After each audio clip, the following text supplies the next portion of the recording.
Shalom, puji nama Tuhan. Pada sore hari ini kita masih bisa berkumpul, itu semua karena kasih dan pertolongan Tuhan.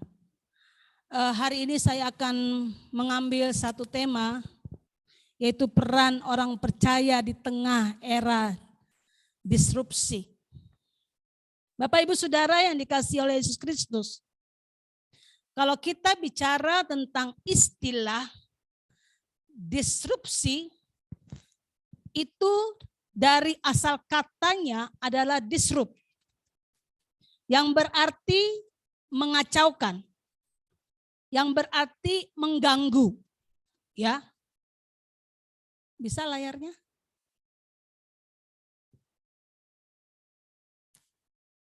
Slide kedua.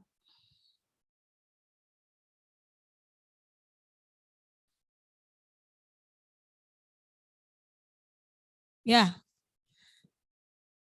Jadi era disrupsi itu, kalau kita melihat istilah disrupsi, itu berasal dari kata disrupt, yang berarti mengacaukan, mengganggu. Ya. Disruption yang memiliki arti gangguan, kekacauan. Sedangkan disruptif memiliki arti yang mengacaukan, yang mengganggu. Jadi bisa saya katakan di dalam era disrupsi ini memang benar-benar mengacaukan. Yang benar-benar sangat mengganggu. Apanya yang kacau? Sistemnya yang kacau. Tatanannya yang kacau. Ya, dalam kehidupan pribadi lepas pribadi. Nah, di situ dikatakan di dalam era disrupsi, dalam buku Self Disruption, itu karya Reinhard Casali mengungkapkan bahwa disrupsi adalah perubahan yang terjadi sebagai akibat hadirnya masa depan ke masa kini. Ya. Apa yang akan terjadi masa depan itu akan terjadi dalam masa kini. Nah, era disrupsi adalah sebuah era terjadinya inovasi. Jadi terjadi perubahan besar-besaran yang secara fundamental itu mengubah semua sistem. Ya, semua tatanan, aturan, tata tertib yang tadinya kita belajar secara tatap muka, ya, mulai dari mungkin dari TK sampai perguruan tinggi, tetapi karena adanya era disrupsi ini berubah sistemnya. Sehingga kita belajar dengan cara daring. Bukan saja sistemnya yang berubah, tetapi juga di situ dikatakan tatanannya juga, aturan, tata tertib. Yang biasanya kita kalau bangun tidur, kita baca Alkitab ya. Tetapi karena adanya era disrupsi, bangun tidur apa yang kita cari? HP saya mana ya? Tadi dia sudah WA enggak ya? Betul enggak? Itu hal yang wajar, itu yang terjadi dalam era disrupsi. Yang biasanya kita bangun pagi berdoa, ambil Alkitab, kita baca Alkitab, buat mesbah doa dalam rumah tangga kita masing-masing. Tetapi karena adanya era disrupsi ini, ada satu perubahan tatanan, aturan, tata tertib. Baik dalam rumah tangga, baik dalam sekolah, baik dalam kehidupan dalam bermasyarakat. Sehingga orang kalau bangun tidur bukan cari Tuhan dulu, cari HP dulu. Ya yang beb sudah WA enggak? Ada enggak informasi yang masuk? Itu yang membuat kita akhirnya apa? Kita lupa kepada Tuhan. Ya. Bahkan bukan saja mengubah semua sistem atau tatanan, aturan, tata tertib dan landscape yang ada dan cara-cara yang baru, cara baru banyak dilakukan. Nah, perubahan besar ini terjadi setidaknya disebabkan adanya apa? Adanya revolusi 4.0 dan perubahan iklim. Bukan saja perubahan iklim, sejak masa pandemi COVID-19. Kita sudah mengalami satu perubahan era disrupsi yang sungguh luar biasa dalam kehidupan kita. Contohnya saja, ya, saya baru mendapat berita bahwa tahun 2022, akhir tahun 2022, itu kartu e-tol itu tidak akan berlaku. Masa uji coba akan dihapus kartu e-tol. Jadi kalau biasanya kita masuk tol, kita pakai kartu e-tol ya, e-money. Tapi nanti di akhir tahun 2022 itu akan dilakukan uji coba, e-tol sudah tidak ada lagi. Mereka akan menggunakan sistem penggantinya apa? Dengan menggunakan sistem transaksi non tunai nirsentuh atau multi land free now, MLFF. Bapak Ibu tinggal men-searching saja aplikasinya di smartphone. Kenapa hal itu terjadi? Apa manfaatnya? Kalau zaman dulu kita e-tol pakai e-tol itu 4 detik. Setiap mobil masuk pintu tol pakai e-tol itu 4 detik. Tetapi kalau kita pakai uang tunai, dulu sebelum ada e-tol pakai uang tunai kan, masuk tol itu 10 detik. Nah tapi ada perubahan sistem. Karena era disrupsi ini, teknologi semakin canggih, sistem semakin berubah. Maka nanti kalau masuk tol, saudara tinggal memakai sistem MLFF.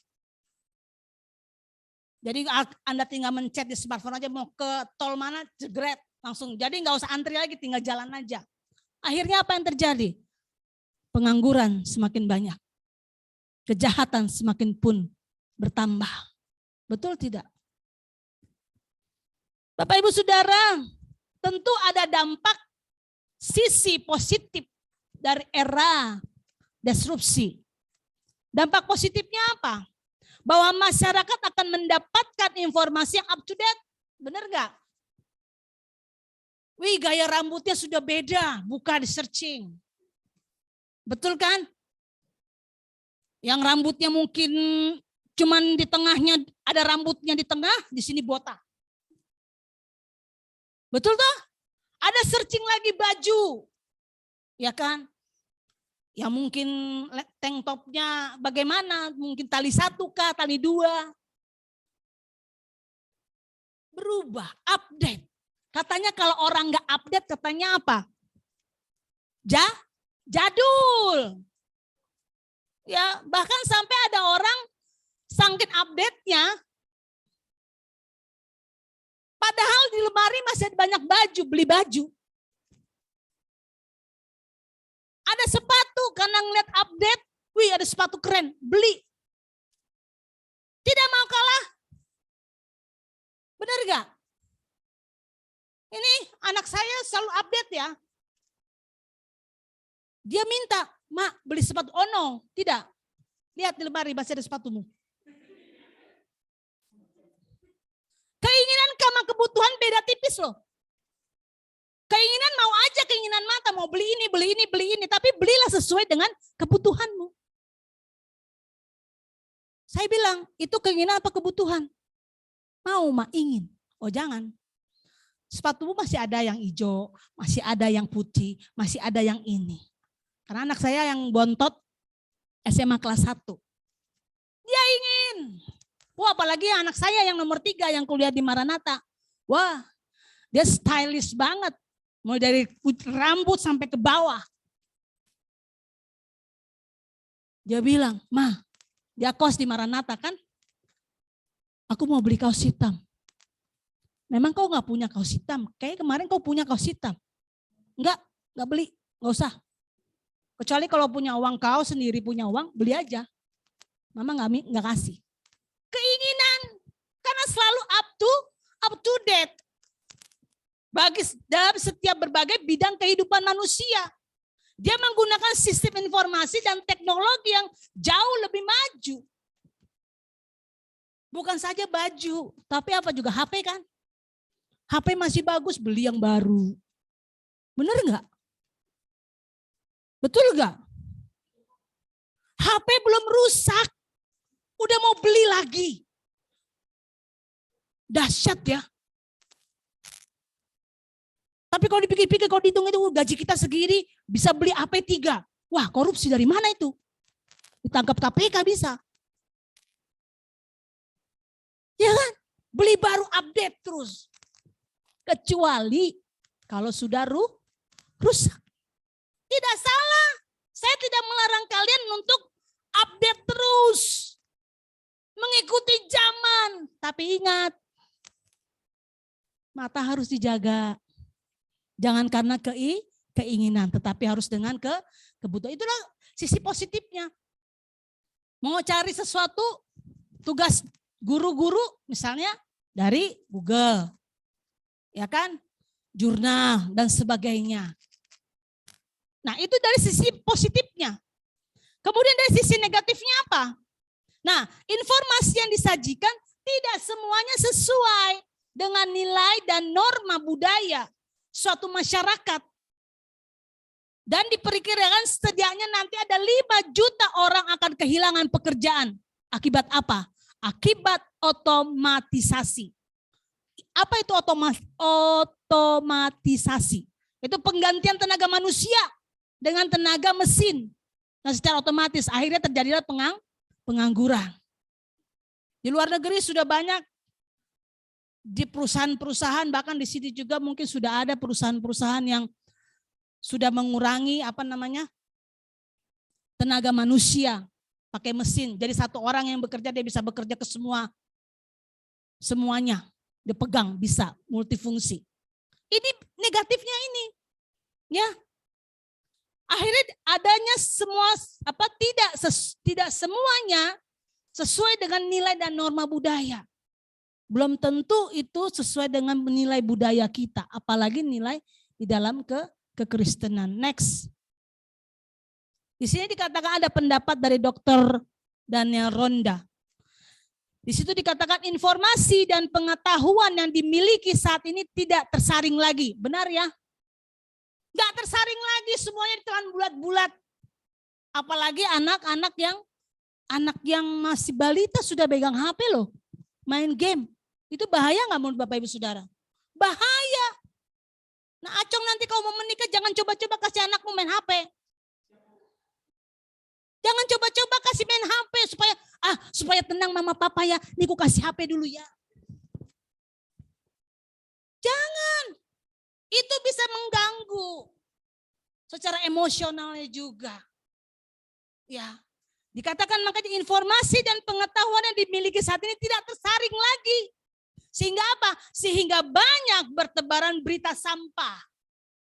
Palsu, hoax, bahkan pornografi. Bahkan terjadi kekerasan di mana semuanya itu sudah tidak ada yang bisa menyaringnya dengan cara apapun lagi. Karena sudah orang mau buka tentang si Luna Maya dengan Ariel bisa. Anak TK pun bisa, anak SD pun bisa. Gisel dengan siapa itu? Gisel dengan siapa? Oh, nggak tahu ya? Ya, Gisel, istrinya si Roy Martin, ya kan? Yang berselingkuh dengan siapa itu? Saya lupa. Tahu saya, istrinya Gading Martin bukan Roy Martin, salah saya. Bukan Roy Martin tapi Gading Martin, ya kan? Udah salah ngotot lagi saya, bahaya ya. Ya, istrinya si Gading Martin, si Gisel, ya kan? Anak-anak sudah bisa mau tahu kayak apa sih dibuka toh? Itu negatifnya, bahaya, tidak tersaring lagi. Makanya kita yang punya anak-anak, kalau bisa usahakan kita dekat sama anak kita apa yang dibuka. Kalau anak saya lihat gitu ya, kamu ngapain? Main game. Mana coba lihat? Iya benar, dia main bola. Tapi ini bukan main bola, main judi kan? Ada kan sekarang main bola judi? Ada, hati-hati. Enggak anak-anak aja, orang tua juga tergila-gila itu. Akhirnya apa? Uang habis. Minta sama istri terus. Kemana tuh duit? Tapi main judi bola di HP. Itu bahaya. Gak tersaring lagi. Jadi hati-hati. Ya, next. Hal itu kenapa bisa hal itu semuanya di era ini bisa mempengaruhi kehidupan kekristenan. Itu sangat mempengaruhi kehidupan kekristenan. Jika semua informasi yang tidak sesuai dengan nilai kekristenan itu. Kalau tidak sesuai dengan nilai kekristenan, kita sudah tahu lah nilai kekristenan itu seperti apa. Terkonsumsi terus-menerus bagi orang percaya. Sehingga untuk menjadi garam bagi orang lain tidak maksimal. Benar ya? Gak maksimal lagi loh Bapak Ibu Saudara. Tidak maksimal lagi. Kenapa? Karena itu sudah mempengaruhi kehidupan kekristenan kita saat ini. Di zaman era disrupsi ini. Sehingga tidak sesuai lagi dengan nilai kekristenan yang sudah kita tahu dalam Alkitab. Kebenaran firman Alkitab. Sehingga kita tidak bisa menjadi garam bagi orang lain secara maksimal. Itu bahaya. Next. Itu sebabnya saya angkat dalam Matius 5 ayat 13. Di situ dikatakan, kamu adalah garam dunia. Jika garam itu menjadi tawar, dengan apakah ia diasinkan? Tidak ada lagi gunanya selain dibuang dan diinjak orang. Next. Nah, pernyataan yang tadi dikatakan, aku adalah garam dunia dan terang dunia. Kamu, Susan, kamu adalah garam dan terang dunia. Kata adalah ini menunjuk makhluk bahwa saya adalah garam. Bukan saya menjadi garam. Bukan menunjukkan proses untuk menjadi garam, tidak. Jadi kata adalah itu menunjukkan being, makhluk, suatu identifikasi. Jadi bukan becoming. Ya, atau proses menjadi. Karena saya adalah garam, kan Tuhan yang ngomong, firman Tuhan, kamu adalah garam. Bukan menjadi garam, Tuhan katakan kamu adalah garam. Halasan adalah garam, halasan adalah terang dunia. Kau harus terangi dunia, kau harus garami dunia ini. Bukan menjadi garam halason, bukan menjadi terang halason, tapi halason adalah garam dan terang dunia. Makanya Tuhan mau agar kekristenan kita itu membawa dampak dan berfungsi sebagai garam dan terang bagi dunia. Itu maunya Tuhan, karena Tuhan kasih tahu ke kita loh. Bukan dikasih tahu kepada saya firman-Nya. Kamu adalah garam. Kamu adalah terang. Makanya Tuhan mau agar kekristenan kita itu membawa dampak. Dan berfungsi sebagai garam dan terang bagi dunia. Kalau nggak ada dampak, nggak ada fungsi, bagaimana? Diinjak, kan Tuhan katakan. Nggak ada gunanya diinjak dan dibuang. Next. Menjadi garam di era disrupsi seperti ini harus memberikan makna kehidupan yang selaras dengan firman Tuhan. Jadi perkataan kita, sikap kita harus selaras dengan firman Tuhan. Karena firman Tuhan adalah standar kehidupan bagi kita orang percaya. Dalam apa? Dalam mengupayakan kehidupan dan membawa pesan kebaikan. Jangan pesan gosip, jangan pesan buruk, jangan pesan hoax. Tahu nggak lo, si Gisel begini lo. Nggak garam itu Bapak Ibu. Harus jadi garam. Membawa pesan kebaikan dan membawa pesan kedamaian. Kalau ada yang ribut tetangga atau mahasiswa yang ribut, kau harus jadi garam, damaikan, jangan yo terus, yo uri gue senang, ayo hajar bleh. Itu nggak garam, itu nggak terang itu, benar nggak? Ada yang berantem, ayo sini, yuk kita berdamai. Jangan malah kayak api dikasih minyak. Ya, harus membawa kedamaian dalam setiap situasi loh katanya. Baik dalam suka maupun duka. Dalam setiap situasi. Dan katanya apa? Dan kondisi. Dan yang terpenting di situ dikatakan apa? Menghidupi dan menjalani kerohanian yang nyata. Secara pribadi. Sesuai apa? Sesuai nilai dan aturan dalam kebenaran firman Allah. Standarnya ini. Back to the Bible. Harus menghidupi.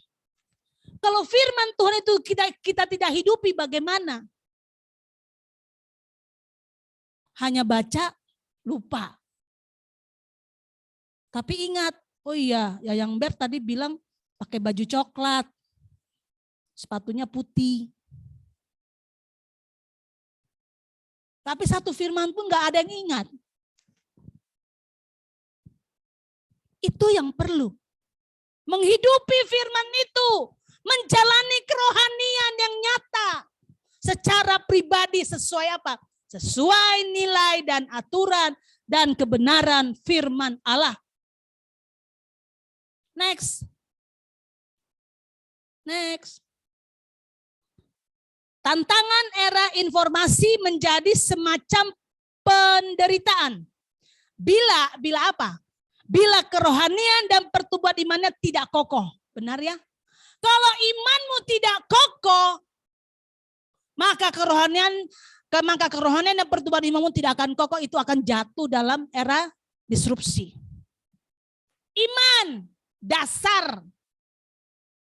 Rohani pertumbuhan iman itu harus menjadi kokoh dalam kehidupan kita sebagai orang percaya. Dalam apa? Dalam membentengi informasi secara digital.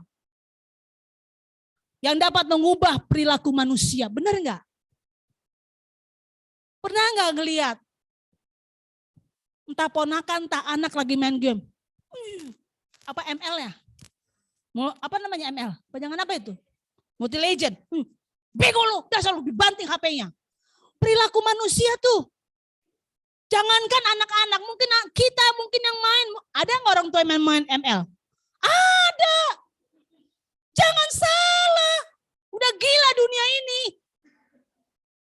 Di era disrupsi ini udah gila. Iya kan? Marah, main ML saking. Ayo, begini dia. Begini dia. Udah gitu kalau misalnya gak kena, marah dibanting. Anak saya pernah begitu. Yang bontot. Saya ambil HP-nya, saya buang. Kau buang ya aku buang lah. Karena kau buang ya aku buang. Kau gak butuh lagi kan? Emosinya sudah tidak terkontrol. Perilaku manusia. Kau jangan dikuasai hidupmu dengan HP. Saya bingung lihat anak sekarang ya. Saya ambil anak saya aja deh daripada anak orang kan. Kalau saya pakai anaknya Pak Ajan tersinggung. Ya kan? Pakai anaknya Bu Emi tersinggung. Begitu anak saya sendiri kan? Ya kan? Dari pagi gini terus sampai sore. Jempolmu nggak catengan. Bener nggak? Main HP, main game. Entah main bola, main apa. Begini terus. Hati-hati matamu nanti bisa rusak, saraf matanya. Jadi perlu sekali-sekali. Coba perhatikan. Kalau kita bangun tidur atau kita kumpul. Semua keluarga pada pegang HP. Benar nggak Bu Emi? Benar nggak Pak Jan? Benar. Benar nggak? Benar. Iya, sudah tidak ada komunikasi. Komunikasinya sama apa? Sama HP. Yang lain mungkin yang satu, gimana kita ketemuan di mana? Bapaknya puji Tuhan, haleluya misalnya. Jawab gembala-gembala. Yang lain gini-gini. Gak ada komunikasi. Ibu saya saja yang udah 86 main HP. 86 loh. Udah opung-opung. Main HP-nya bukan Multi Legend, bukan. Dia dengar YouTube. Yang paling dia senang apa? Kalau dibuka YouTube. Karena kan ibu saya kan pegawai sipil ya. Karena bapak dapat gaji negeri. Dia selalu lihat, wih gaji 13. Wih, padahal tahun yang lalu. Saya bilang, Mama lihat itu tahun berapa? Enggak, besok kok aku mau ngambil THR. Mau ngambil gaji ketiga. Pergilah kau sana, pergi. Aku bilang begitu, pergilah kau ke sana, pergi. Benar dia pergi. Sudah pergi dia pulang. Mana THR-nya? Mana itu ya? Enggak, itu bukan kemarin rupanya. Makanya dengar. Ibu saya begitu, udah 86 loh. Mesti di shock terapi. Dia percaya kayak gitu. Dengarnya musik. Dia dengar dia suara-suara lagu-lagu yang lalu. Itu bisa merusak perilaku manusia. Ya. Namun orang percaya. Nah, kita yang hadir di sini orang percaya bukan? Atau setengah orang percaya? Percaya enggak? Percaya. Namun orang percaya diharap untuk apa? Untuk berkaca dari sisi kebenaran firman Tuhan. Sebagai dasar pemahaman back to the Bible yang benar tentang apa? Tentang karya Yesus sebagai apa? Sebagai penyelamat, memberi pendewasaan dalam iman dan kerohanian. Jadi itu dia. Kita sebagai orang percaya harus berkaca dari sisi kebenaran firman Tuhan. Next. Nah, di situ dikatakan Matthew mengungkapkan, saya baca di sini itu kecil saya nggak bisa baca. Di sini dikatakan Matthew Henry mengungkapkan sebagai orang Kristen yang merosot akhlaknya, yang lebih memilih meninggalkan jalan kesalehan daripada harus melepaskan apa yang mereka miliki di dunia ini, itu kata dia ya. Dan yang tentu saja kemudian hidup menurut hawa nafsu duniawi, keinginan daging, dan sama sekali tidak mempunyai roh Kristiani lagi, adalah seperti garam yang menjadi tawar. Ya, garam yang kadar keasinannya sudah terkikis habis. Karena apa? Karena sudah dikuasai oleh nafsu duniawi. Ya. Nah, di situ dikatakan garam seperti ini merupakan barang yang paling tidak berguna dan paling tidak berharga di dunia. Tidak ada lagi nilai di dalamnya, tidak ada gunanya lagi untuk disimpan. Benar ya? Nggak ada gunanya. Jadi kita harus mempunyai dampak dan fungsi bagi orang lain. Next. Nah, untuk tetap menjadi dampak dan menerapkan identitas kekristenan menjadi garam, orang percaya kita harus memiliki ciri, yaitu pertama apa? Kekristenan yang tidak menjadi tawar, ya. Kekristenan yang diterapkan dan ditujukan dalam segala aspek. Untuk apa? Untuk membangun kehidupan rohani dalam pengenalan akan Tuhan yang benar dan membawa iman untuk menghadapi tantangan dan dapat mempertahankannya, namun terlebih juga membawa orang percaya untuk menjadi terang dan garam. Jadi kita sebagai orang Kristen, kita harus kekristenan kita itu jangan sampai menjadi tawar. Berikut, apalagi, nah kekristenan itu harus berfungsi sebagai garam, seperti garam. Garam fungsinya untuk apa? Mengawetkan. Ya kan, kalau bikin ikan asin, diawetkan pakai garam, dijemur jadi ikan asin. Benar enggak?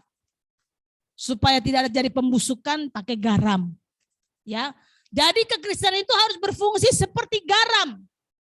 Bahwa menjadi garam dunia berarti menjadi berkat. Tuhan katakan kamu adalah garam. Berarti kamu harus menjadi berkat.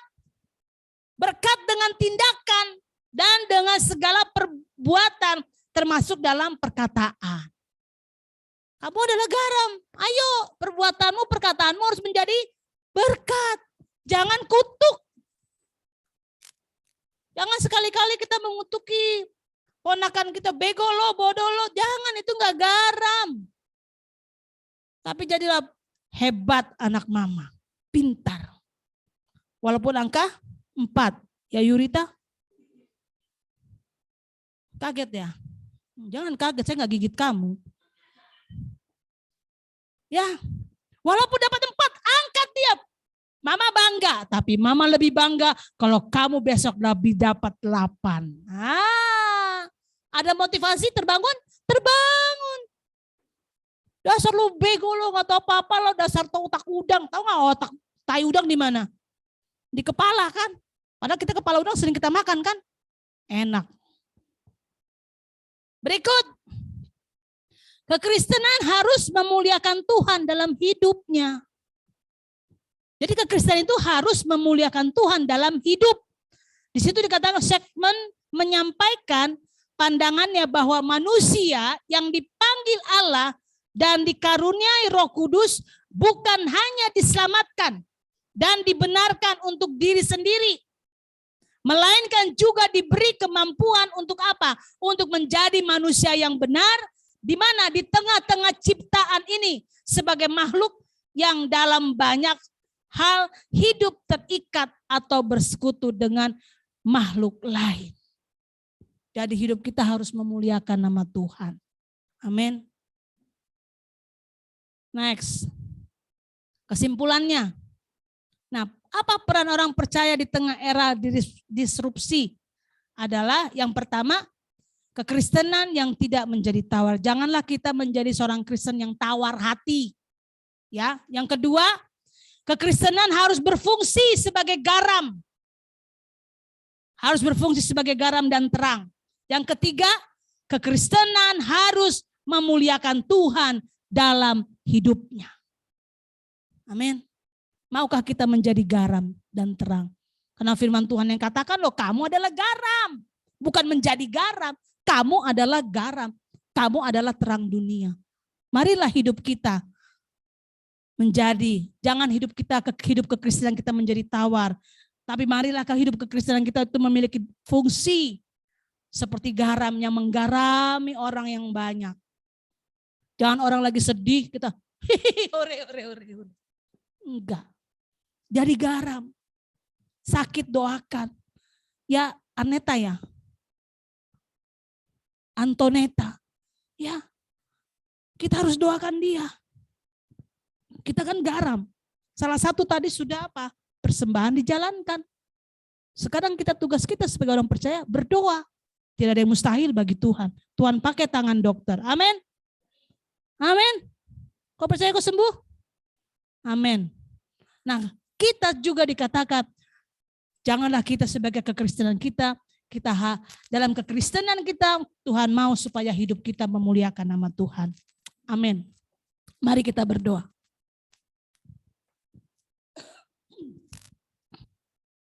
Terima kasih Bapak yang baik. Kami menyadari Tuhan di era disrupsi ini banyak tantangan yang kami hadapi. Baik kami sebagai orang tua, baik kami sebagai pemuda remaja, baik kami sebagai pelayan-pelayan Tuhan.